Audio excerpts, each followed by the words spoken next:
E vamos começar o programa de hoje, dia 8 de abril, Dia Nacional de Combate ao Câncer. Este é um assunto que a gente não pode nunca deixar de falar nesse programa, bater nessa tecla sempre. E por isso estamos recebendo aqui no programa hoje a oncologista Renata Dias, que vai falar um pouquinho para a gente sobre os dados atuais aí com relação ao câncer no Brasil. Boa tarde, doutora. Seja muito bem-vinda. Muito obrigada. É um prazer, uma alegria enorme estar aqui com vocês. Que bom. Vamos conversar então um pouco sobre o câncer, né? Sim. Bom, quais são os dados mais atuais aí no Brasil com relação ao câncer? Os dados mais atuais são os dados que foram liberados pelo INCA, que é o Instituto Nacional do Câncer, de 2018. Então, os dados são ainda preocupantes, né? Sim. No ano passado, nós tivemos na população masculina cerca de 300 mil novos casos da doença e na população feminina quase 200 mil novos casos. Lembrando que na população masculina o principal tumor é o tumor da próstata, com 70 mil novos casos em 2018 e nas mulheres o câncer de mama com quase 60 mil novos casos. Sim, então é muito importante já, né, a gente dizer da importância da eficiência para o tratamento de um diagnóstico precoce. Então, procurar a mulher, procurar sempre se conhecer, conhecer seu corpo, entender se tem alguma alteração, não é? Sim, com certeza. Né? A melhor maneira para a gente melhorar essa estatística é com a prevenção, né? Evitar que novos casos aconteçam, né? Então é essencial que as mulheres e os homens também se preocupem, dediquem um tempo para se cuidar e procurar ajuda médica, os exames de rotina, né? Com certeza. E já, eu falo sempre que a prevenção do câncer tem que ser iniciada desde a infância, né? Então, já estimular as nossas crianças a ter uma alimentação saudável, praticar atividade física e levar isso vida fora. Com certeza, isso aí é muito importante. Então, no caso das mulheres, a visita regular ao ginecologista e ao mastologista também é importante, né? Fazer essa... Principalmente aquelas mulheres que têm algum risco maior de desenvolver a doença. Por exemplo, mulheres que têm vários casos na família, né? Mulheres com uma exposição muito longa ao estrogênio. Nós sabemos que o estrogênio, que é um tipo de hormônio da mulher, ele está associado, né, ao desenvolvimento dos tumores da mama. Então, aquelas mulheres com exposição longa ao estrogênio, por exemplo, que menstruaram muito cedo, que entraram na menopausa numa idade mais tardia. Então, essas mulheres devem procurar uma assistência médica mais apropriada. Com certeza. E no caso dos homens também, procurar um urologista, parar com esse preconceito bobo, com essas piadinhas bobas que são tradicionais com relação ao exame que é feito, né? O que nós vemos na prática é que é muito simples. E a maioria dos homens que tem esse receio, esse medo de fazer o exame, quando eles vão à consulta, é muito tranquilo. Né? Com certeza. Então, nós temos que vencer essa barreira. Eu acho que a principal mensagem de hoje é a gente vencer esse preconceito do câncer e se preocupar consigo mesmo. Com certeza. Doutora, falando em preconceito com relação ao câncer, a gente sabe que ainda hoje existe, né, esse medo da doença. E muitas vezes as pessoas, elas têm medo até de falar o nome, câncer, não pode falar.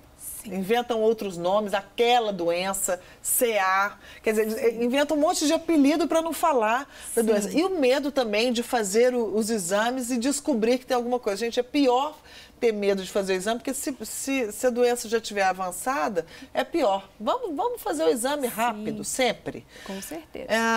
Mas como é que as pessoas lidam com o câncer, com esse diagnóstico, né? Quando recebe essa notícia do diagnóstico? Ainda é muito difícil, né?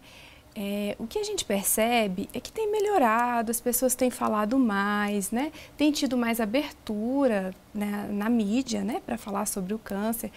Antigamente, realmente não podia nem falar a palavra câncer, né? Mas para o paciente que tem o diagnóstico, chegar ao médico, ouvir, né, ainda é muito difícil, né? Às vezes a gente vê os familiares, até eles vão primeiro à consulta para levar o paciente depois, para prepará-lo melhor, né? Mas o fundamental é a gente esclarecer que hoje o diagnóstico do câncer não é uma sentença de morte. Sim. Né? Existe tratamento e mesmo aqueles casos de doença mais avançada, a gente tem resultados muito bons e tratamentos, né, avançados que conseguem controlar a doença e em muitos casos até curá-la. E esses tratamentos? Como é que estão sendo desenvolvidos, né? Assim, o que a gente tem hoje no mercado de mais moderno aí? Sim, o tratamento do câncer evoluiu bastante, né? Antes, a gente tinha basicamente 3 modalidades de tratamento, que era a cirurgia, a radioterapia e a quimioterapia, né? A cirurgia é um tratamento que visa retirar a lesão. A radioterapia também é um tratamento localizado, que a gente usa um tipo de radiação que vai diretamente no tumor ou naquela área onde a lesão foi retirada para prevenir que ela recidive, que ela retorne. E a quimioterapia é um tratamento que nós chamamos de sistêmico. São medicamentos que são colocados na veia do paciente, tratamentos venosos ou via oral, que vão correr todo o organismo e evitar que a doença volte no futuro. O paciente, por exemplo, tem um tumor de mama, retirou a lesão completamente, então nós fazemos a quimioterapia para evitar que no futuro a doença possa voltar, ou no mesmo local ou em outros locais, né? Ou então, pacientes com doença mais avançada, a quimioterapia vai agir diretamente sobre o tumor para diminuí-lo e tentar eliminá-lo. Mas atualmente nós temos outras modalidades de tratamento com respostas muito animadoras, medicamentos já disponíveis que inclusive nós já conseguimos fazer, né, até no interior. O paciente não precisa deslocar mais para os grandes centros. Então nós temos já há algum tempo a hormonioterapia, que é um bloqueio hormonal. Nós sabemos que alguns tumores são estimulados por hormônios, por exemplo, o câncer de próstata é estimulado pela testosterona no homem, o câncer de mama, como eu já falei, pelo estrogênio nas mulheres. Então nós temos medicamentos que bloqueiam esses hormônios e conseguem controlar a doença. Sim. E mais recentemente, que é a grande novidade, que é a imunoterapia e a terapia-alvo. O que significa isso, a imunoterapia, essa terapia-alvo? A imunoterapia, ela age um pouquinho diferente desses outros tratamentos, porque é uma modalidade que não age diretamente sobre o tumor. Nós injetamos o medicamento no paciente, ele pode ser feito também via venosa ou subcutânea, e esses medicamentos estimulam o nosso sistema imune, que é o nosso sistema de defesa. Então, o medicamento estimula a nossa própria defesa a combater o câncer. Então, é uma forma diferente de ação. Então, os efeitos colaterais também são diferentes. Mas a imunoterapia, ela é feita depois de outros procedimentos, como a radioterapia, por exemplo? Ou ela pode ser uma primeira opção? Olha, a imunoterapia, ela tem que ser avaliada individualmente, tá? Então, existem indicações precisas. Não é todo paciente que desenvolve um câncer que tem indicação de fazer a imunoterapia, tá? Então, nós vamos avaliar onde é essa lesão. É um tumor do pulmão, é um tumor do rim. Alguns tumores têm benefício, outros não, tá? Sim. Então, o primeiro passo é determinar onde é a doença, o estágio da doença, né? A imunoterapia, ela veio mais, a princípio, para tumores mais avançados, então, tumores já que a gente considera metastáticos, tá? Então, não é uma terapia, geralmente, para o início do tratamento, tá? E para outras linhas, às vezes o paciente já passou por uma linha de tratamento, a doença cresceu, uma segunda linha, e a imuno estaria indicada para um tratamento posterior, Sim. Tá?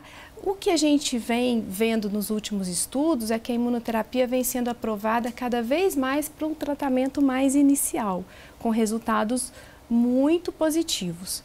Então, cada caso tem que ser avaliado individualmente, para a gente indicar ou não a imunoterapia. E então, ela pode sim ser usada em casos recentes, né? Sim. Pode.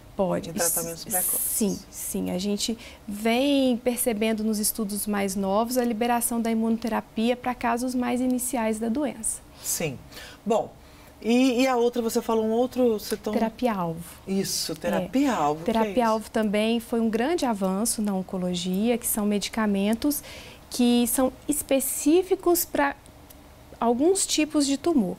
Então, o paciente, por exemplo, com câncer de pulmão, a gente faz testes moleculares, testes genéticos, para saber se aquele tipo de tumor expressa uma certa proteína ou possui alguma mutação, alguma deleção, para indicar ou não essas terapias. Elas chamam terapia-alvo justamente por isso. Elas agem em alvos específicos de alguns tipos de tumores. Sim. Existe também tratamento com oxigênio, não é isso? Oxigenoterapia. A oxigenoterapia é uma modalidade de tratamento que vem sendo muito utilizada com bons resultados, mas para outras patologias, mais para tratamento de feridas, né, feridas crônicas de difícil cicatrização, grandes queimados. Na oncologia, a gente ainda não tem assim, uma modalidade específica de oxigenoterapia para tratar câncer. Entendi. Tratamentos paliativos, né? Assim, cuidados paliativos com o paciente. O que você pode dizer para a gente? Os cuidados paliativos são uma especialidade relativamente nova da medicina. Então, é um médico chamado paliativista, especializado no cuidado com o paciente oncológico. Ele não direciona o tratamento, mas ele auxilia naquele cuidado com o paciente. E o que a gente tem visto é que ampliar os cuidados com o paciente oncológico tem nos dado resultados assim fantásticos. Então o paliativista nos ajuda no controle da dor, no controle do emagrecimento, melhora a qualidade de vida, os aspectos emocionais também do paciente, acolhe e melhora a família. Porque, na verdade, o tratamento do câncer, ele é multidisciplinar, né? Então, a gente precisa de ajuda, porque é um paciente especial. Mas o câncer tem cura, doutora? Essa é a grande pergunta, né? Talvez seja a pergunta que a gente mais escuta atualmente. Sim, tá? O câncer tem cura para casos específicos, né? Infelizmente, nós não curamos ainda todos os pacientes com câncer, e principalmente os casos de diagnóstico precoce que são curáveis, né? Então, nós temos já boas taxas de cura para pacientes com diagnóstico precoce. Então, por isso que é essencial, extremamente importante que as pessoas se cuidem para chegar no diagnóstico o quanto antes, ou evitar medidas para prevenir a doença, né? Com certeza. Quais são essas medidas que a gente pode tomar para prevenir? Sim. Medidas muito simples, né? Que eu acho que a grande maioria da população até sabe quais são, mas precisa colocar em prática, né? Então, adotar hábitos saudáveis de vida, uma alimentação rica em frutas, verduras, pobre em gorduras, em carboidratos, né? Em açúcares, evitar a bebida alcoólica, evitar o tabagismo. Um único cigarro possui mais de 4.700 substâncias cancerígenas. Então, é importantíssimo parar de fumar, né? Além disso, evitar exposição solar. Existe um tipo de câncer de pele chamado melanoma, que é um câncer agressivo, é uma doença grave e que está associada à exposição solar, né? Então, são medidas simples, medidas básicas. Atividade física. Ajuda, né? A obesidade está associada a pelo menos 13 tipos de cânceres. Então, a atividade física, alimentação saudável, né? Isso é essencial. Na verdade, são esses cuidados para a vida toda. Tudo, assim, muitas doenças, muitos problemas a gente resolve com esse estilo de vida saudável, né? Além disso, eu gostaria de falar da vacina contra o HPV. Tá? Importante. Importantíssimo. As meninas de 9 a 11 anos devem ser vacinadas e os meninos também, de 11 a 14 anos. Isso, já está disponível na rede pública. Então, é só chegar lá com a carteirinha... Sim, carteira, né, de vacinação, cartão de vacinação dentro dessa faixa etária. É muito importante e muitos pais chegam com preconceito com essa história, sim, porque acham que se estiver vacinando a filha, por exemplo, está dando a ela a liberdade de ter um relacionamento sexual. Não é isso, gente, não é isso. É só uma questão de prevenir, sim, antes de que o problema, sim, aconteça. Sim, e não é só o câncer do colo do útero que a vacina previne, previne outros tipos de tumores também, então, vamos que estão associados ao vírus. Muito bem, doutora, eu queria agradecer a sua presença, muito obrigada pelos esclarecimentos. Eu acho que de uma forma sucinta a gente conseguiu passar todas as informações que eram necessárias. Gostei demais dessa conversa, viu? Também, muito obrigada. Obrigada a você. Nós vamos para o intervalo, daqui a pouquinho a gente volta.